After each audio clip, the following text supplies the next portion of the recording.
दुनिया सिद्धांतों पे चलती है। आज हम हजारों मील दूर बैठे इंसानों से बात कर सकते हैं, उन्हें देख सकते हैं। कुछ घंटों में हम एक देश से दूसरे देश जा सकते हैं। कोई भी इंफॉर्मेशन हमको चंद पलों में मिल सकती है। किसी भी बीमारी का इलाज आसानी से करवा सकते हैं। जमीन पर रहकर ही हजारों लाखों प्रकाश वर्ष दूर ग्रह तारों के बारे में जान सकते हैं। ये सब विज्ञान और वैज्ञानिकों के सिद्धांतों के बदौलत ही मुमकिन हो सका है। कई वैज्ञानिकों ने कई ऐसे खोजें की जिससे पूरी दुनिया ही बदल गई।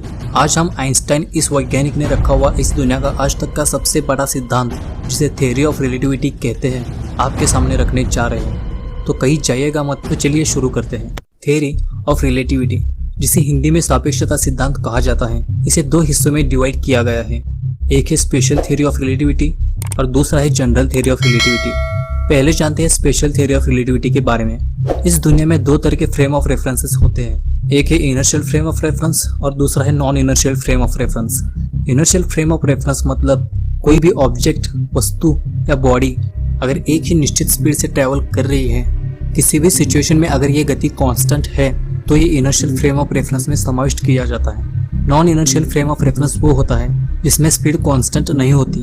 जैसे कि रास्ते से जा रही कोई भी कार, जब कार के रास्ते में बाधाएं आ जाने के बाद उसकी स्पीड कम करनी पड़ती है, ऐसे ही समय के साथ जिस किसी भी बॉडी की स्पीड कम या ज्यादा करनी पड़ती है, उसे non inertial frame of reference में समाविष्ट किया जाता है। Special theory of relativity inertial frame of reference के लिए वैलिड है।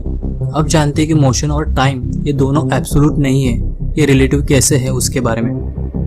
मान लीजिए आप कार में बैठ के 60 किलोमीटर पर आवर की स्पीड से रास्ते से जा रहे हो। आपके साथ आपके बाकी दो दोस्त भी कार में बैठे हुए हैं, तो आप तीन लोगों के हिसाब से एक दूसरे के लिए आपकी गति 0 है। पर वही मान लीजिए कि रास्ते के साइड में एक लेडी खड़ी है, उसके हिसाब से आपकी गति 60 किलोमीटर पर आवर ही होगी।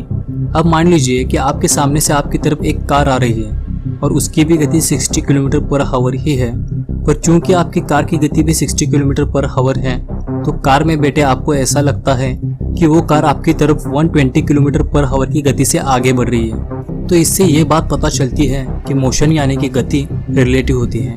किरदार बदलते ही मोशन में फर्क आ जाता है। अब जानते हैं समय कैसे रिलेटिव है उसके बारे में। 1800 शताब्दी के अंत तक माइकलसन मोरले एक्सपेरिमेंट ने यह साबित कर दिया था कि प्रकाश की गति तय है।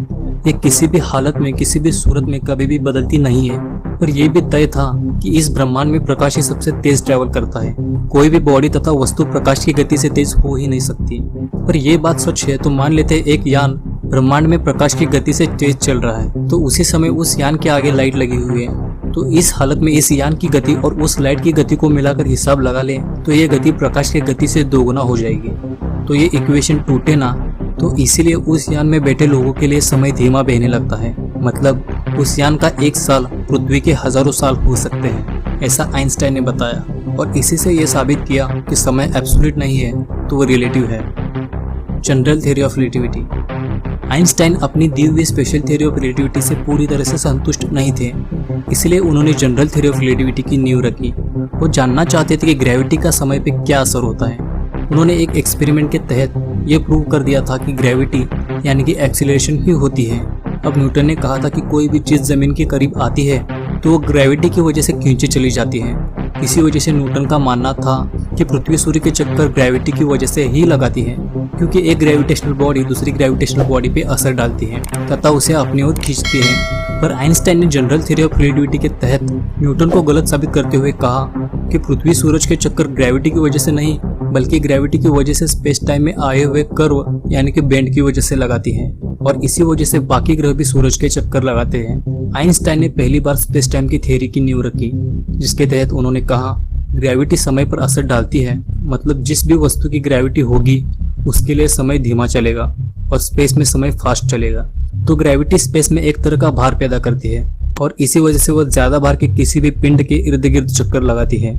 आइंस्टाइन ने यह भी कहा कि ग्रेविटी प्रकाश पर असर डालती है, पर प्रकाश की गति पर नहीं।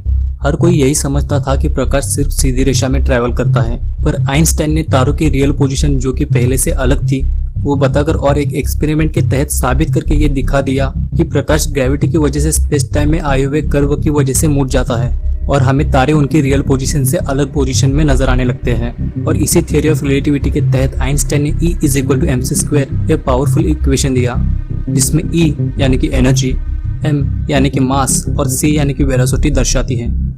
तो ये थे थ्योरी ऑफ रिलेटिविटी। आशा है आप इसके बारे में समझ चुके होंगे।